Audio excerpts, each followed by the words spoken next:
So this is a project for the Holocaust Trust, and here we have. Sam Mitchell. I'm Neil Willens, I'm teacher of history. I'm Eirida Jakubauskaite. So by the definition of the Holocaust is the murder of approximately 6 million Jews, men, women and children by the Nazi Germany and its collaborated during the Second World War. So as a teacher, do you think that the Holocaust is explained well to students? I think a lot better than when I was at school. I think when I was at school, we were sort of shown video footage of piles of bodies from Auschwitz, and it was you almost lost a human being. And I think the way it's taught today, we try very much to sort of personalise it a lot more. So we're not concentrating on that 6 million people. We're sort of concentrating on them as individual people and trying to sort of humanise them. And I think, yeah, I think a lot better than it was, but we're always trying to get better. I think it's taught fairly well, but I think it probably should be on the curriculum trip to a concentration camp, so you can actually see it rather than just being told what happened. Yeah, like with the different ways of identity, it is represented, but I feel like having personal stories, like once we've been on the trip, we saw like an individual and we heard her story, and going to like the camp itself made us like more aware, and a lot of people described it as a way that it was a lesson to learn and something that they'll definitely remember forever. So it is honestly an amazing trip. So yeah. I think it's hard nowadays because in years gone by there were more Holocaust survivors alive to come into schools, and very sadly they're now getting to that age when more are passing away. But also I think since COVID, I think the Holocaust survivors that's still within us are not as keen to come into school environments or the germs and everything around them. So I think maybe it's incumbent on our generation, on us, to maybe get out there and interview them and get those interviews recorded so they're there forever, because once they've gone, they'll be gone. Yeah. I think it's very much to do.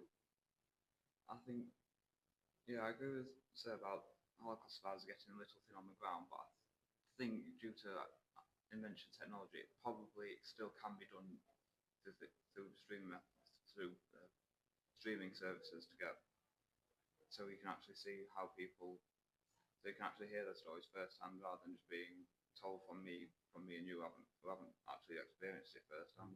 There is something special about interacting with them, being able to speak with them. I've seen a theatre full of 270 year 9 kids absolutely glued for an hour, listening to a Holocaust survivor.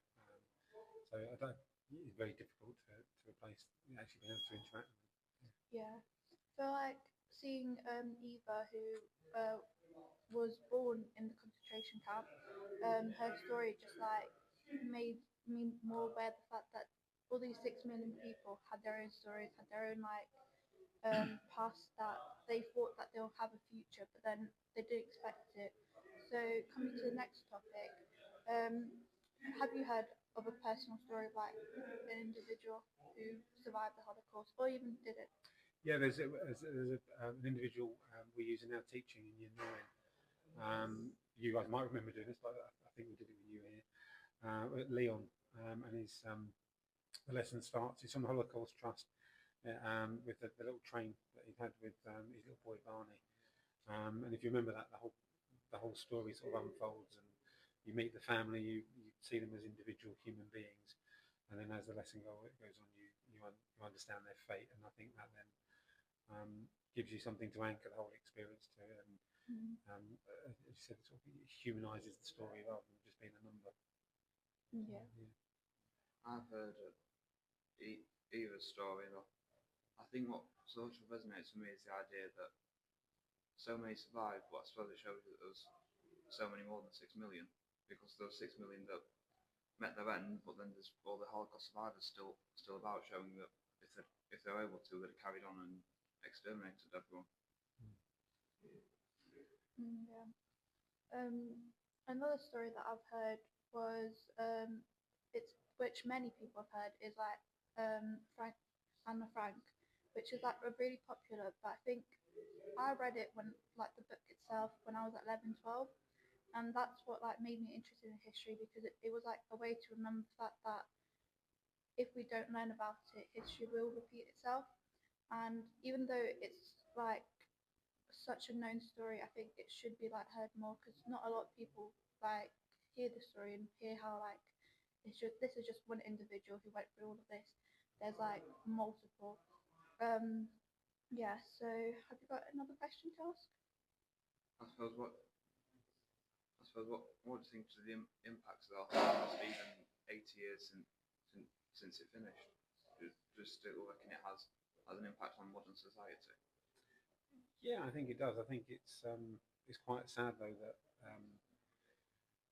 since then there's been many instances across the globe where genocide has taken place, whether that's in Cambodia or in the former Yugoslavia, and it's kind of, I suppose it's sad as a history teacher to think that happened in World War II, and there's numerous instances and things happening around the world today that are not on such a scale, but along those lines. And it's just, I suppose, sad that, as you said, we want to learn the lessons from it, and sadly, as human beings, we don't. History books are repeating itself. Yeah. Yeah. And like we can see that in like today's like where there's Ukraine and like Russia, even though it's not to the scale, there are like certain elements where you think like, oh, this is repeating itself. Like yesterday, even though this is not to do with like Nazis, and there was like a political leader in America who like stood for 25 hours and went against Trump. I think that was which is like resemblance to like the person, I can't remember his name, but who stood for 24 hours against the whole civil rights. And it's Some like of those Storm or Thurman. Yeah. Yeah. And that just like shows that like a lot of people don't actually listen to like history, don't learn from it, and then you can just see like pattern repeating itself. So speaking of like the Holocaust, I think we should like teach it like to everyone because it's such an important part, and if we don't, then it's going to repeat itself. And you can see this in like current today's society when you look at like Somalia and where else, like Gaza as well. There's like camps being created where they imprison any like Palestinians in Israel, and these like resemblance as well. And then as well, I keep repeating as well, but like in China there was a Christian camp where they also persecuted any Christians, and that just there's that constant reminder of like this is history repeating itself, and what can we do to stop it? So, do you think teaching them more about it would be beneficial, or is there other ways? Yeah, and I think it would, and I think it's not just about, because when we think of the Holocaust, we think about the people that were murdered and the death camps and the Holocaust by bullets. But actually, I think an important part of teaching the Holocaust is just getting our students to reflect on how they teach people who are different. I think I said to you in the past, you're from an immigrant family that come into the country, and you've probably faced different reactions from different people to someone that's coming from a different background. And I think by learning the story of the Holocaust, it's important not to just look at the outcome at the end and the death camps and the horrific crimes that were committed, but also to get us to think about what ordinary people do. You know, do we stand by? Do we stand on the street and just see someone being abused for being an immigrant? Or if we have a family member that says something that we disagree with, do we just nod and smile at them, or do we challenge them on it? So I think the Holocaust is really important, but just on getting us to think about how we have high levels of tolerance and understanding of different cultures, not just the murdered. Yeah. Because I think the Holocaust should be taught more than it already is in schools, but shouldn't necessarily. But I think that we should also acknowledge that things like the Khmer Rouge happened, because I think to sort of show that it has happened, it's still happening, and that even though it might not be on the same scale, it still happened. and the Holocaust wasn't one and only example, even though it's the most prominent with the fact that it murdered the most by a long, long, long way. Yeah. You could also like talk about the Russians and like how they exiled the like political leaders to Siberia, and that is quite similar to like what Germany did as well. Do you think, in your own perspective, that this like the murder of all these Jews were planned or not? I know it's like a very debatable topic, but in your own opinion. In my own opinion, I think because I've had students write this as a coursework in the past. I think Hitler 100% would have been quite happy for the Holocaust to have happened. But I think increasingly, the more I look into it, I think it evolved, and I think as war happened and war sort of got people used to horrific acts more, and I think as people across Europe became more complicit in it, so it wasn't just the Nazis in the end; it was other people across Europe getting involved with it. I think it kind of escalated, and you have that idea of, was Hitler putting all the ideas down from above, or was it sort of chaos below? And I think he always wanted to get rid of the Jews, but I don't think he would have started off with a plan of systematically putting people on trains, getting them to an endpoint of death camp with the gas chambers and the crematoria. So no, I think it evolved. I think it evolved. Yeah. And what's interesting about it is like, even though Hitler did have like an input to it, he'd never been to the concentration camps, and it was more like what you would consider like the lower like group. Born and all that lot. Yeah, and like they did all of this, but why was it? Because they were scared of like Hitler's rule, or do you think they had like the same mindset as him because of like all the propaganda? I think it was a bit of both. I think there was a lot of anti-Semitism throughout society as a whole. I think they certainly had it. I heard one story like with Kristallnacht, the night of broken glass in 1938, that potentially one of the motives for Goebbels to organise that was that he was in Hitler's bad books because he'd been caught having an affair, I think, with an actress. So one of his motives for doing that was to basically do something to make Hitler happy. So that all that idea of working towards the Führer. But I think it was a bit of both. I think they wanted to work towards the Führer, but I think also they shared a lot of the same ideals. I think the Holocaust mainly came from people like Goebbels. He seems to be much more of an anti-Semite, and I think he was trying to do it to impress Hitler, because Hitler's original idea was obviously to ship them off to Madagascar. So I think it was very much it was them trying to impress Hitler because of his hatred of the Jews.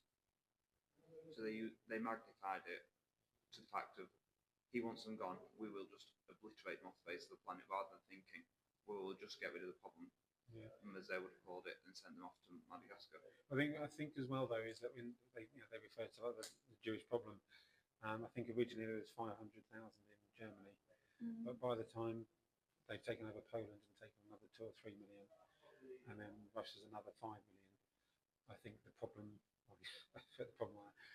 became bigger to the point where they started to look for more extreme problems. And I think again, as they got away with things, I feel like they kept doing things, and Kristallnacht, we got away with that. 100 people were murdered, and we burned down 191 synagogues, and people have sort of gone with it. So I think very much testing the waters. Yeah, and I think as well, I think we've got to make sure that we don't just focus on what the Nazis did. I think we need to, and again, it's one of the lessons of it, is we need to look at society as a whole. And although we can say it was the Nazis that drove the Holocaust, would they have been able to drive it as much if there was more opposition to it? I think possibly not. Yeah, and that with like the society as a whole, I could definitely say, because like speaking to my grandpa, he's from Lithuania, so he had heard a story from like his parents and then his grandparents about what they experienced during the World War, and he was telling me about how even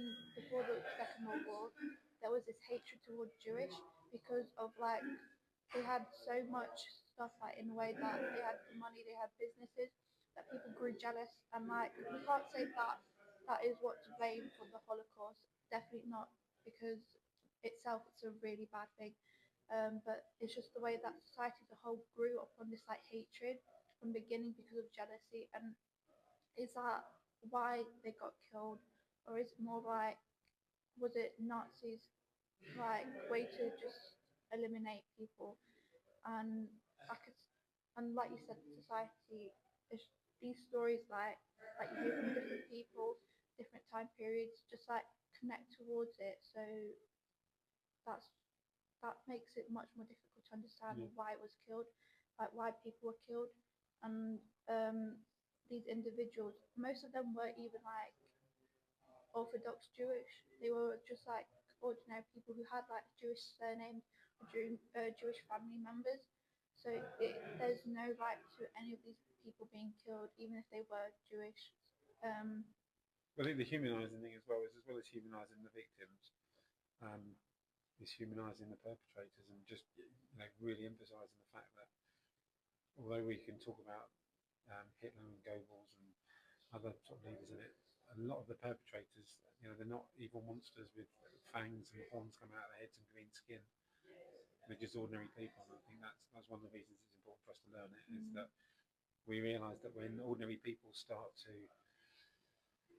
fear people that are different, and they start to react in a certain way, that can escalate. And we see that across the world. And be careful, we're not supposed to put our politics across too much as teachers, but there are certain politicians across the world at the minute who I think are possibly encouraging some of those attitudes towards people that are different. And yeah. I think we need to just be aware that the Holocaust started there. The Holocaust didn't. The Nazis didn't just rock up in 1933 and murder 6 million Jewish people. It was a slow process that they were allowed to do.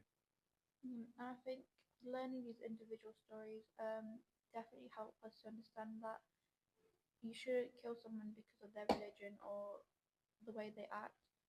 And I think that's what we as a society should learn about, that these individuals, not just like a group, because categorizing a group of people just means that other groups will be categorized, and then other religions will be, and it will just be a cycle that just repeats. But individuals, we learn about the fact that each of these stories are different. They're not all the same. They don't have the same lives. They don't have the same like story to tell. And that's why I think, as the Holocaust Trust tries to do, is talk about the individuals and not each like the people. Yeah, I think it's very important that everyone's sort of shown as a human, regardless of whether they're a camp guard or one of the Jewish prisoners, because I think it shows you that it can be done by normal people and not just these sorts of loons that are just running about inciting hatred. Yeah. Is there anything else you want to add? No, I think I'm just pleased that you guys are another group of students that have gone to Auschwitz, and that you're taking the time here in your school holidays to come in and do this. And I know you're having these conversations at home in your community, and I think that's an important part of the project, is not for you guys just to have your own experience, but I think the whole part of it, as you said, not you'd love for everyone to be able to go and visit a concentration camp because of the experience, but for many reasons that's not going to happen. But the next best thing is for you guys to go and visit, and then you to come back and and use your experiences when you're talking to people, and hopefully in our community and Maltby, if a few of you go every year bit by bit, people have a greater understanding, and hopefully that will impact on how people are acting in 2025 and how they're reacting to, as I said, to immigrant families and people that are different. And we're not talking about levels of murder, but just talking about that, just generally how we are as human beings and how we're acting and behaving. Yeah, I think that is definitely something that not everyone has the chance to go to the camps, and don't have the chance to see like a Holocaust survivors. So me and Sam are very like grateful for the fact that we did have this opportunity. And I think teaching other people, sharing like the stories of what we've heard, will maybe help in a small bit, and bit by bit it will teach more people, and people have a better awareness of it. Yeah. I think it's pretty comprehensive that. Yeah, I think that's good. So thank you for listening. Thank you.